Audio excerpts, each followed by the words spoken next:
warahmatullahi wabarakatuh. Perkenalkan, saya Arini Rusda dengan NIM 10040200279 dari program studi Hubungan Internasional. Perang dingin muncul setelah Perang Dunia II yang memiliki arti bahwa di dalam konteks hubungan internasional terdapat perebutan kekuasaan besar-besaran melalui konflik-konflik politik. Ideologi antara dua blok yang berlawanan, yaitu blok kapitalis liberal yang dipimpin oleh Amerika Serikat dan blok sosialis komunis yang dipimpin oleh Uni Soviet yang berlangsung selama tahun 1947 sampai 1991. Faktor-faktor utama yang menyebabkan Perang Dingin. Yang pertama, karena penyebaran ideologi. Amerika Serikat dan Uni Soviet sebagai pemenang Perang Dunia II memiliki paham ideologi yang berbeda, teman-teman.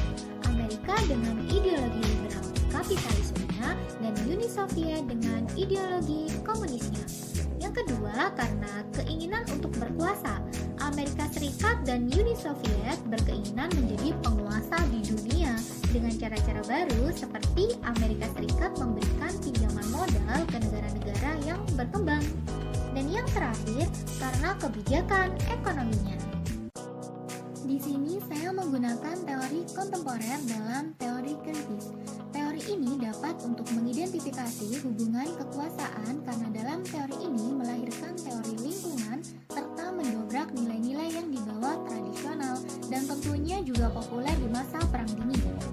Dalam teori ini, untuk menguasai wilayah tidak memerlukan senjata namun menggunakan narasi.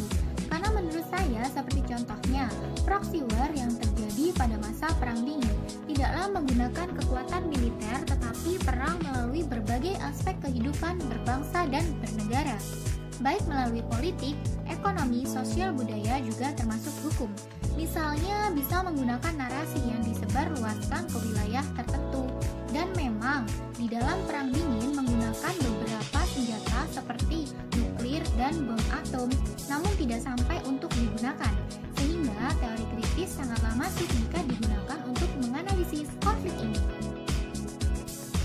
Saya berkaca menggunakan teori kritis ini karena Presiden Richard Nixon tahun 1913 sampai 1994 mulai menerapkan pendekatan baru dalam hubungan internasional.